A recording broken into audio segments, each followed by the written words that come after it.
Hello, how are you? I hope that you are well. I am well.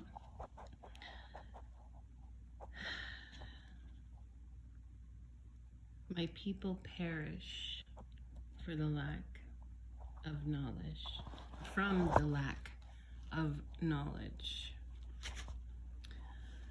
What knowledge should God's people seek? Definitely not the knowledge of the tree of good and evil, because that leads to death. However, the knowledge of understanding the story. Okay? I have a lot to say, and I hope that I am allowed to say it within this video.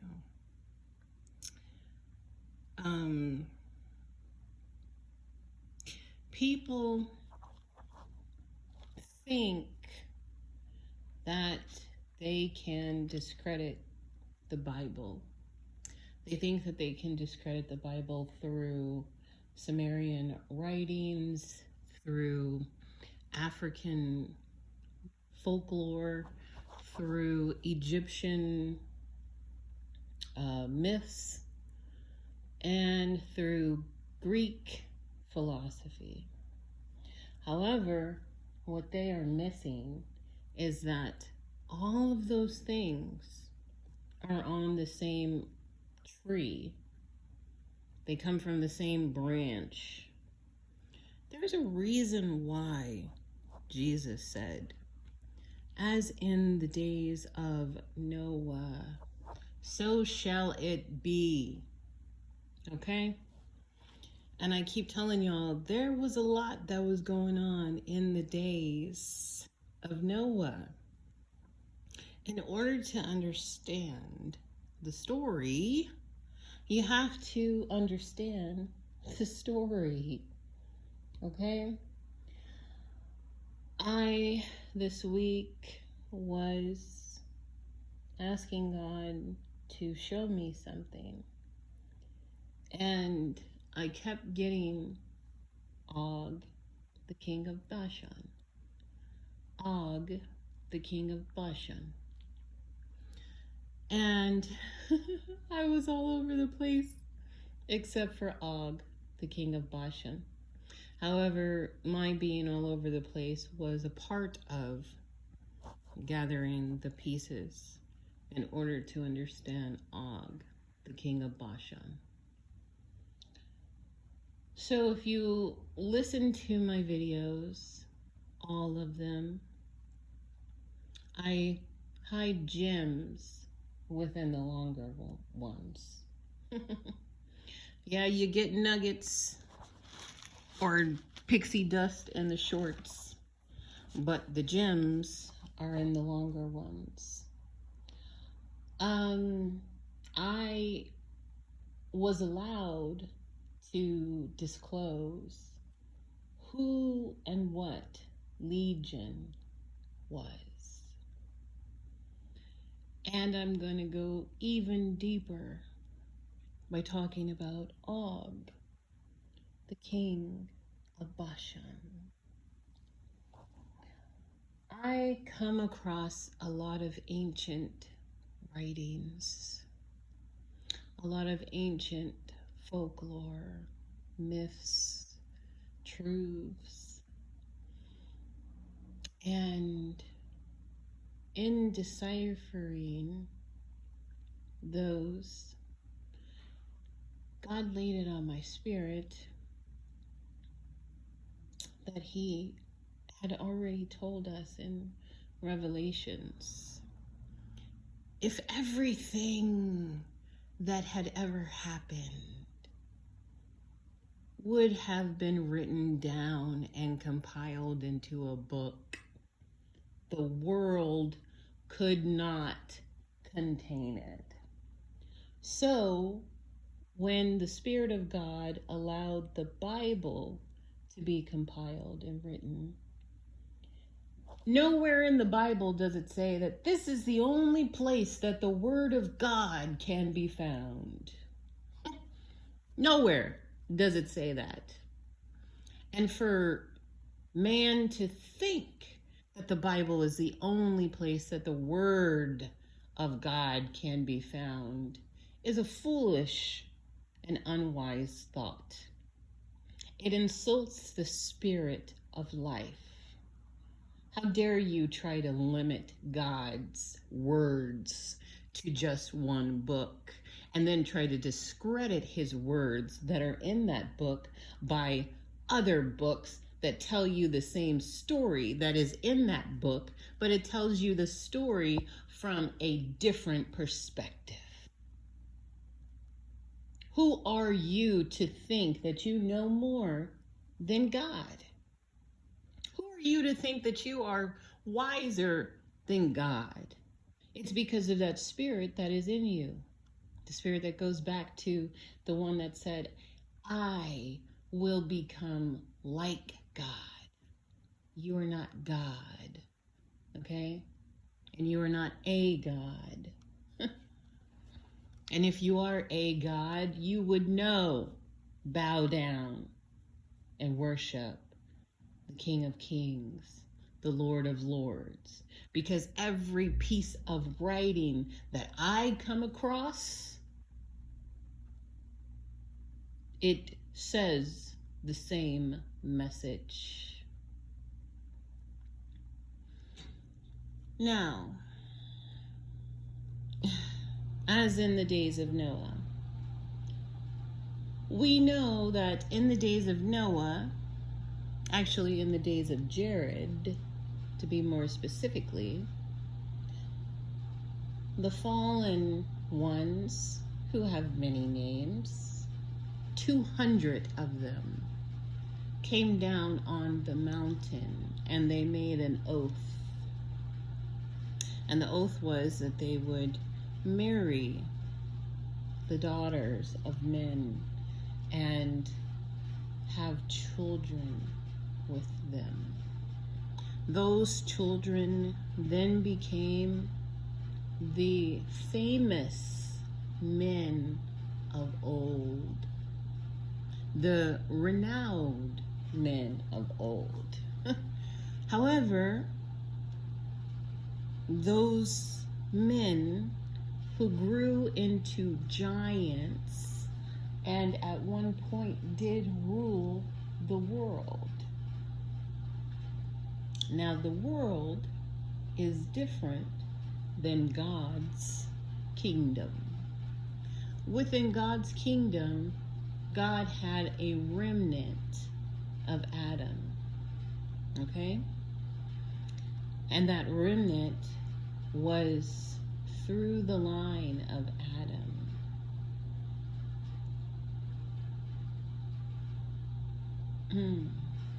It was through the line of Adam. Now, when Eve partook of the tree of the knowledge of good and evil, and she gave some to Adam, and he took of that tree, there was a curse that was spoken over all that were there.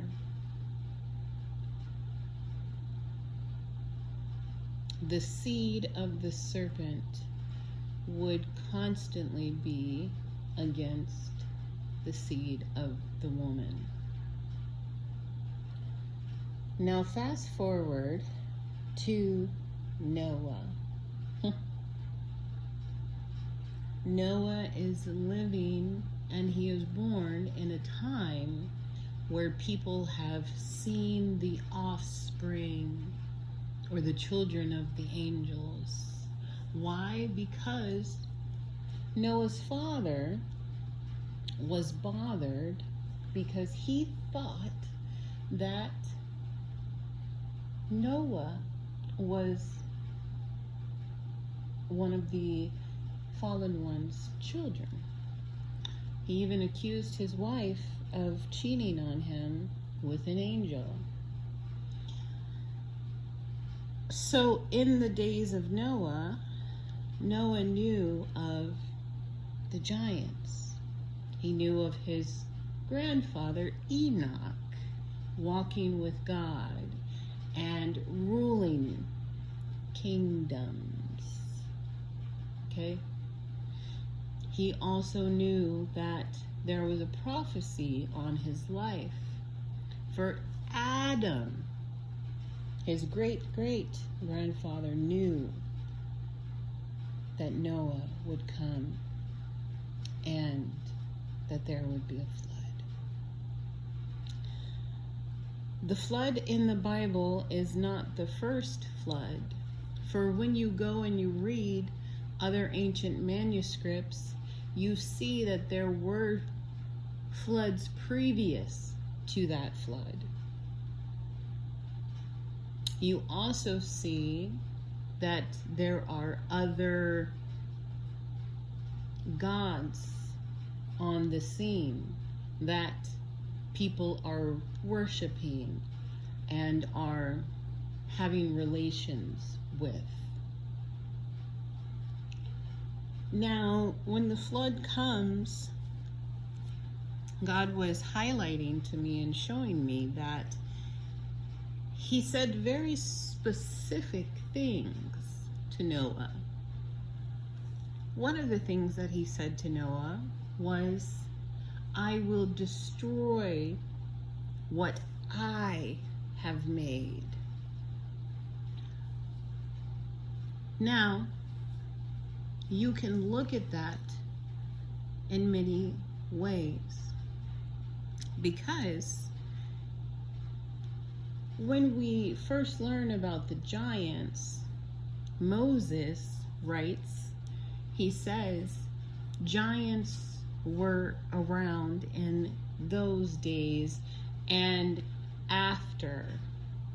Now, a lot of people can't fathom the and after. However, if you have the Spirit of God, and the Spirit of God is leading you into His truths, He will open that package up so that you can get a deeper understanding. So, He told Noah many things, and you can read that, and I would suggest that you read it slowly and you ask God to open up the text for you, because there's nothing like personal revelation when it happens. But he told him that he was going to destroy everything that he made. So the giants are on the earth, or in the earth, right? But God did not make the giants. However, God did give a decree to the fallen ones through Enoch as what would happen. And basically, he told them, I am going to kill your offspring, and you are going to watch it happen, because you were never supposed to do what you did. And I know this, however, I got it on a deeper level. The fallen ones already have life. They do not encounter death in the way that man, after the fall, encounters death. So their punishment was they were to be locked in the earth, bound by chains, until judgment, or until, as we read in Revelation, when they are loosed to bring about God's purpose. So that's part of, as in the days of Noah, they are going to be loosed again. The Euphrates River is drying up. However, when you read the Word of God, the Book of Jubilees and the Book of Jasher and other books, it tells you exactly where they were placed within the earth. Some were placed in the Euphrates River, others were placed in deserts. However, that was before the flood. So the landscape was different than it is now. And I thought about how that is, there is no word for it, because God is a just God. They knew what they were doing, and that is why they took the oath. They knew that it was not permitted. But just imagine being a being that cannot die, but you are placed in chains within the earth. So you hear the flood, and you might even experience some of it. But over time, the water, goes back to where it belongs. Imagine hearing your giant children cry out as they die. But there was another part of God's judgment upon the offspring of the fallen ones. He told them that they would not be allowed to leave earth. And it hit me that the demonology that so many people get into, those are the spirits of the giants. And then I start thinking about Asmodeus, who talked to Solomon and basically told Solomon some things. And he talked about how he was around before, and he just had this bitterness and arrogance within his speech. And I begin to think deeper as to why Solomon and Enoch and others throughout the lineage of Adam were allowed to rule over spirits, demons,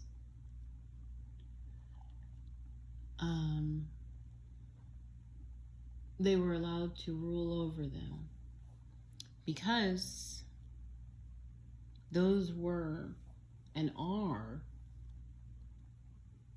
the things that are common to man. They are familiar. Why? Because they have been around since the days of Jared.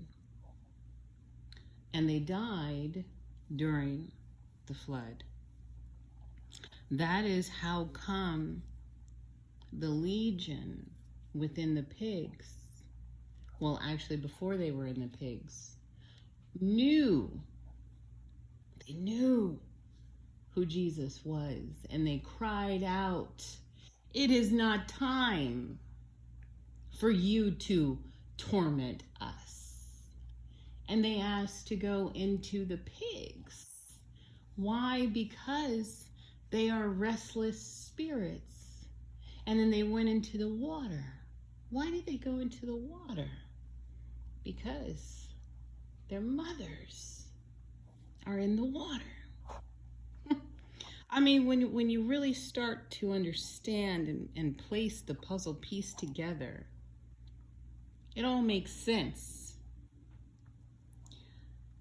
Then I began thinking of how after the flood, Noah had a meeting with God, and Noah asked God to get rid of all of the spirits of the giants.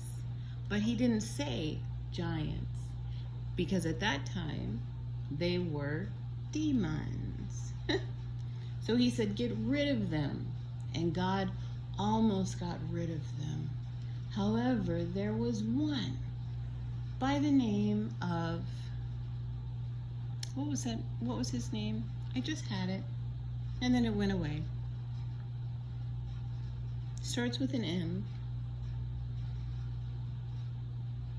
Well, you can read about him in the book of Jasher. I've said it before. Mosmodus? No. It's something with an M. Anyways, he comes and he says, hey, you know, you can't get rid of all of us, because it's our job to torture man. Now, where did he get this idea from? He got it from the decree that was given in the garden. Okay? That's where he got it from. And he was telling God, you know that they're not going to serve you all the days, because he knew that the writings from before the flood was going to be found. Okay?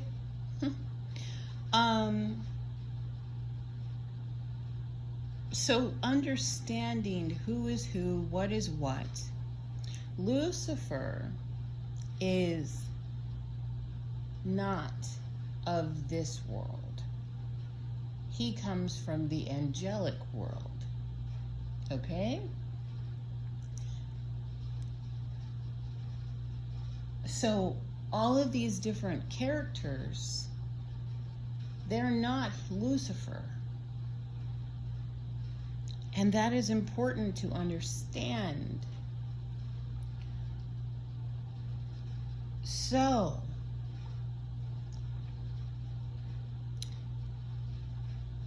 God says, you're correct. That is what your job is. And then he turns to Noah and he says to Noah, here's what I'll do. I will tell 90% of them I will take away 90%, but I'm going to allow for 10% of the demonic spirits to stay free and roam. And when you think about that, and when you know that, we're only dealing with 10% of the giant spirits, right? As well as powers, principalities, and princes of the air. Okay? So when you think about the demonology, and you think about Solomon and the conversations that he had, you begin to see a different type of perspective. Oh, well, that's where you come from. You know? Now let's get into Og, the king of Bashan. So, what is a Rephaim or a Rephaite? Well, it is a certain type of giant. It's not the same as a Nephilim. Different species. And within the Nephilim versus the Gibrium versus the Rephaim, they have hatred towards each other. Okay? And they have differences among each other. So let's get into King of Bashan, known as Og. We first hear about Og in Genesis, I believe. And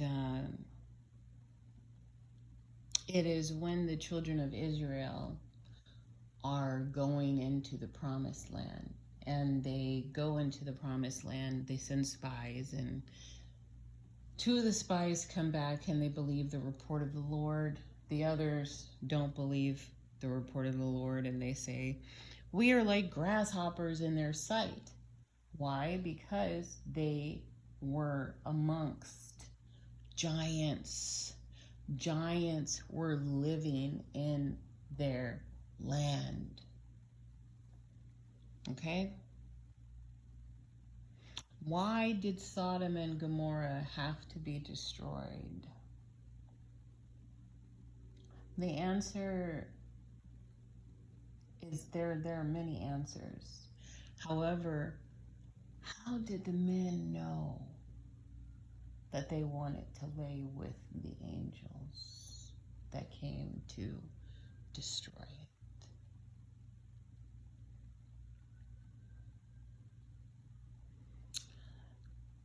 So, the Rephaim. Legend has it that Og was around before the flood. And he made a deal with Noah that he would hang on to the outside of the ark. And he was not killed. He survived the flood. I'm not saying that this is 100% truth, and I'm not saying that it is a lie. I am saying that this is a legend. Okay?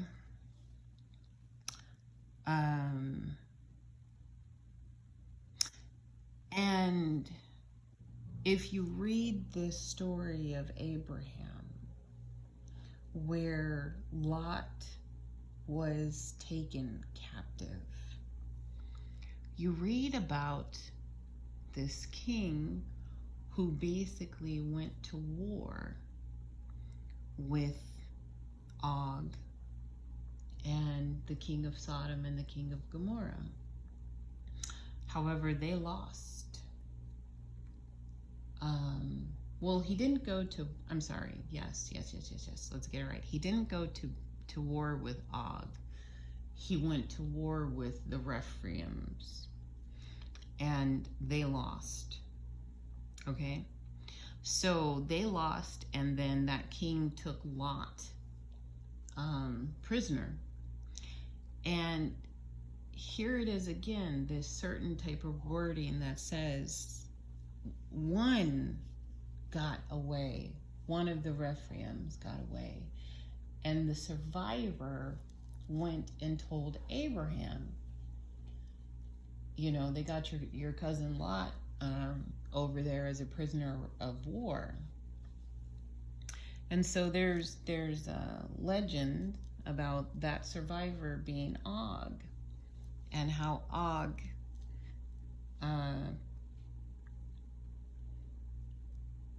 told Abraham basically, I served Noah. I told him that, if he let me hold on to the ark, that I would be a slave for him, and I would be a slave to Shem, for the rest of my life. So now I am a slave to you, Abraham, because you are their family. The name of the spirit that came to the meeting with Noah and God is Mastema. That's what it is. All right. So read that story. It's very interesting.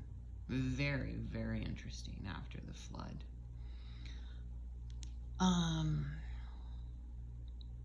So Og and Abraham, they go and they defeat the king that had basically taken out the giants.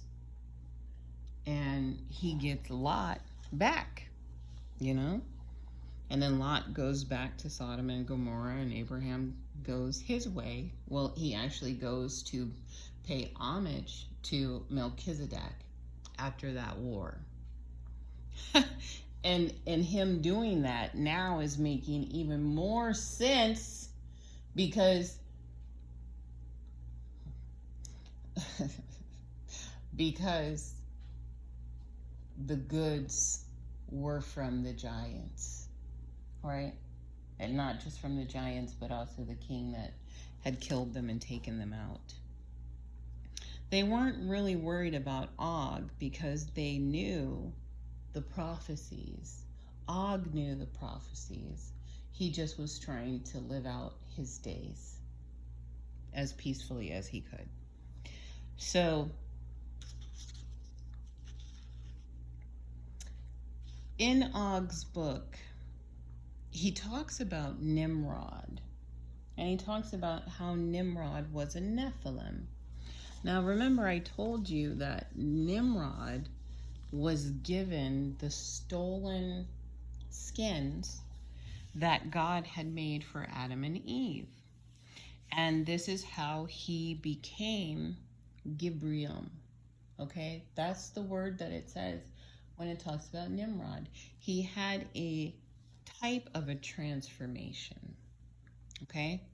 But it wasn't a holy transformation, and he was a hunter of men, okay? So when you read Og's book, Og goes into depth about how he did not respect Nimrod because Nimrod was killing children. And if you remember, I told you that Nimrod got taken out by Esau because he saw Esau going into the field, and Esau was a lad. And he went after Esau to kill Esau. However, Esau killed him, and then he took the garments. And then when he goes to his brother Jacob, and Jacob offers him a bowl of stew, he basically does not sell his birthright because he doesn't think it's worthy. He sells it because he thinks that he's going to die because he just killed Nimrod. All right? So when you understand these things, the stories make a lot more sense. Of course, you're not going to be worried about your birthright when you just killed one of the greatest rulers in the land. You're like, oh my goodness, I'm about to go to prison. Either I'm going to go to prison or I'm going to become like Cain. I'm going to have to go to the neighboring city, so this doesn't mean anything. Of course you can have it, right? So Og is a Rephaim, right? So the Rephaims, they have their customs, and basically their customs are to not be circumcised, as well as other things. But him and Nimrod, at one point, they're getting along, and they're getting along very well. They're getting along so well that they killed their own kind, and they cut them open and they barbecue them and they serve it to their shared god, Baal. Okay?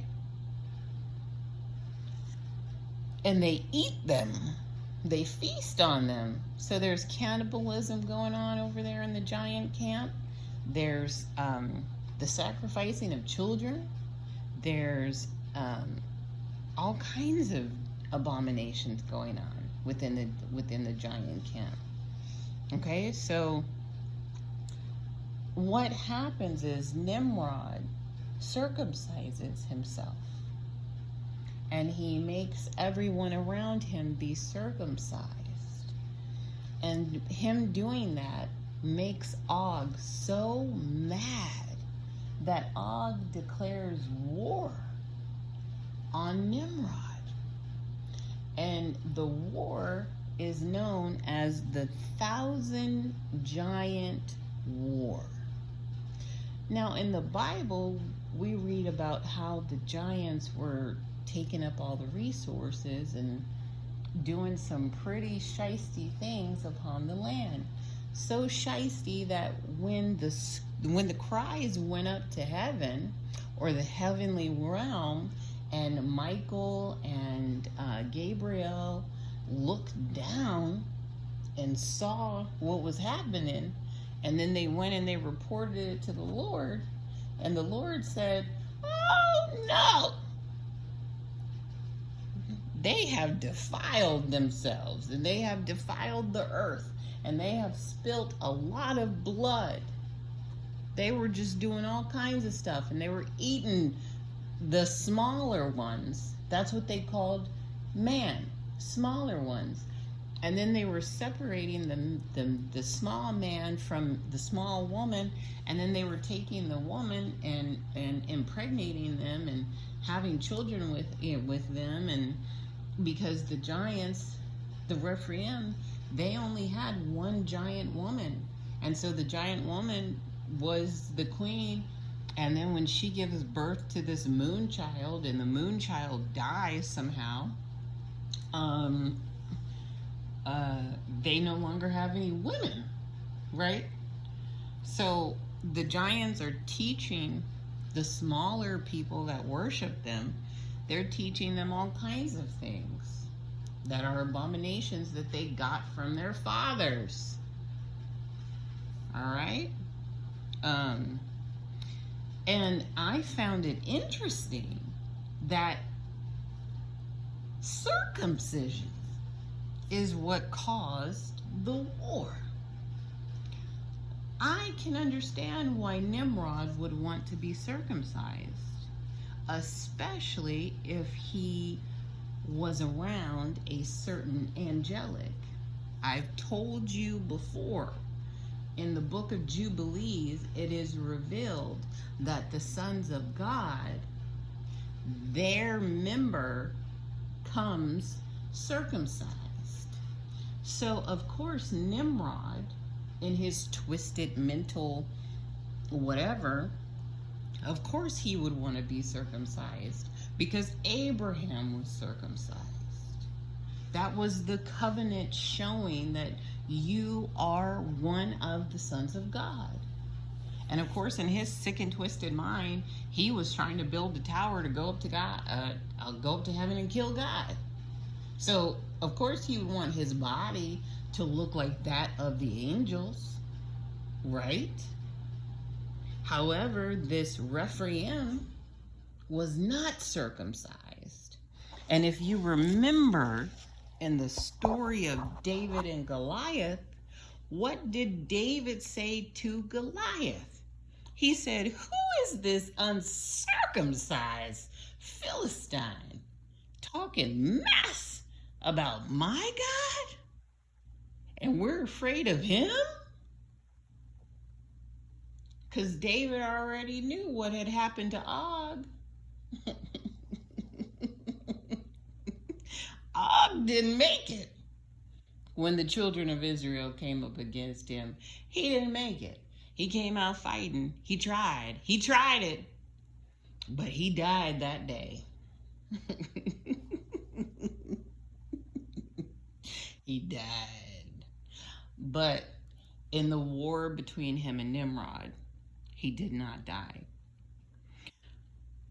So in the book of Og, he talks about how Baal has land and how the land is green with vegetation, fruit, and nuts, and how Baal helps Og in the giant war. However, Baal, he be speaking in that book, and you know who Baal is. Baal is Satan, basically. And so he be playing Nimrod against Og, and then he be playing Og against Nimrod. But Baal didn't really rock with the circumcision either. So that's why he allowed Og to win the war. However, oh, and then Nimrod was not really giving all of his homage to Baal. He had taken up cahoots or whatever with somebody named Mot. Well, not somebody, but a demonic named Mot. And if you understand what the word Rephaim means and how it breaks down, it can mean underworld. So there are some legends out there that think that, the king of Og was the king of the underworld. However, no, that's not what it was, because he was Goliath's brother, basically. And it's just all very interesting, because once you start understanding who is who, what is what, and you start putting things in the proper timeline, you can read any book. It doesn't have to be the Bible, because the Word of God is the Word of God, and you're still going to get the same story. So I don't understand why people are always trying to discredit the Bible. Oh, well, guess what? I read Hammurabi's code, and that was written way before the Bible, so therefore the Bible can't be real. Well, are you serious? Because if you know who Hammurabi or whoever that person is, it doesn't discredit the Bible. It only proves the Bible. Or, somebody will be like, well, I read the Emerald Tablets, and so the Bible can't be real. Or I read, the Demonology of Solomon, and so the Bible isn't real. However, when you actually go and you read the book, and you don't just listen to what somebody says about it, you actually see that within those books, they actually pay homage to the God of the Bible. I just read something the other night where a lot of people that have read it themselves, they're like, oh, this book is like, oh, it's, oh. And when I read it, I was like, she telling you all about Jesus. But then she telling you that she is over the seed of Cain. And she telling you how she got over the seed of Cain. But then she telling you that there is one great who does not have a body, but he lives up above the heavens. And no one can go to those heavens, but like she's basically telling you, like, I can't go to those heavens, and I'm not going to tell y'all the name of that book, because, but when I read it, I basically was like, did somebody need to make this a movie? Because the dude was absolutely crazy. But not crazy in the sense of like where you would be afraid of him, but just crazy like, you really doing all this for a spirit? That's kind of interesting. I'll tell you this. So basically, dude finds a manuscript, right? And then he writes a book about the manuscript that he found and the rituals that he did based on what was in the manuscript. Now, when I read the manuscript, I said, "Now, why are you doing the rituals towards this? Because this basically told you there is a greater God." Oh, that's right. Because you hate Jesus and you hate the Bible, and you rather be filled with lust for a spirit. You sicko. You know? And then the things that were happening as this man was going deeper and deeper into the rituals, I was like, you know what? You was crazy. But hopefully somebody gets it and makes it a movie. I'm not going to make it a movie because I have nothing to do with that side. But it would make a really good movie, I'm sure, if you do it the right way. And then there's one point in there where he's trying to get with a girl or whatever, but then the girl. Anyways, let me be quiet. The girl was like, "I'm never coming back over there because of what you made me do." But it wasn't him, it was the spirit that he was messing with. But yeah. Um, so yeah, the King of Bashan, Og. I don't know if the legends are true that he was around before the flood and he survived the flood. I don't know. Only God knows those things. However, I mention them because um, they're interesting, and God will, lead us into all truths.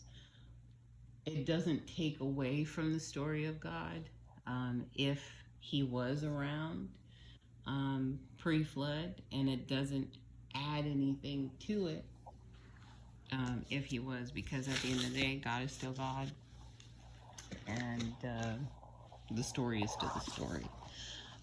This is a long video, so I'm gonna get up off of here. I think I said everything I needed to say. Oh yeah. I got one more thing. Came across an ancient map, and the person said that it was a map of the heavens and the earth, but I don't think that's the name of the map.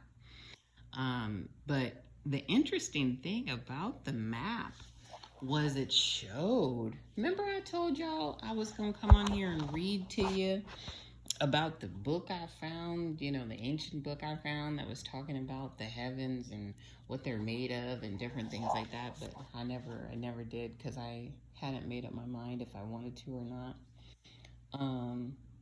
But that map, whoever made that map, they read that book, because every single layer of the heavens, and there was 10 of them, was made out of different elements. And I recognized the elements based on that ancient book I read. And I said, ain't this interesting? Now I'm trying to find the map. But the guy said he didn't give the correct name of the map. So I hope I'm able to find the map and buy it, and have it within my possession. Also, I wanted to talk about Father Crispy. I think that's how you say. No, not Crispy. Shush. My angels are laughing so hard. Okay, not Crispy. Crispy. Father Crispy. Y'all need to look that man up, because that is another interesting story. He had one of the largest artifacts of giants in the world.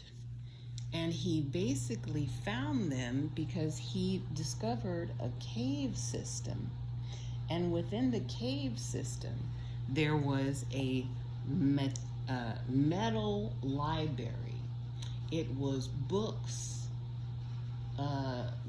made on metal, and supposedly they were books of giants, and he had what looked like Sumerian artifacts.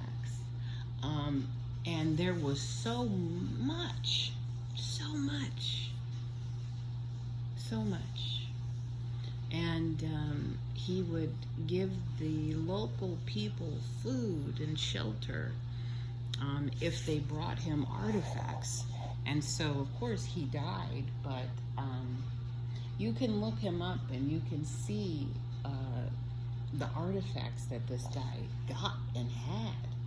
And supposedly in that cave system, there is a famous picture of an archaeologist. I don't know his name, but he is on the ground, and there is a painting or a mural of a giant on the rock.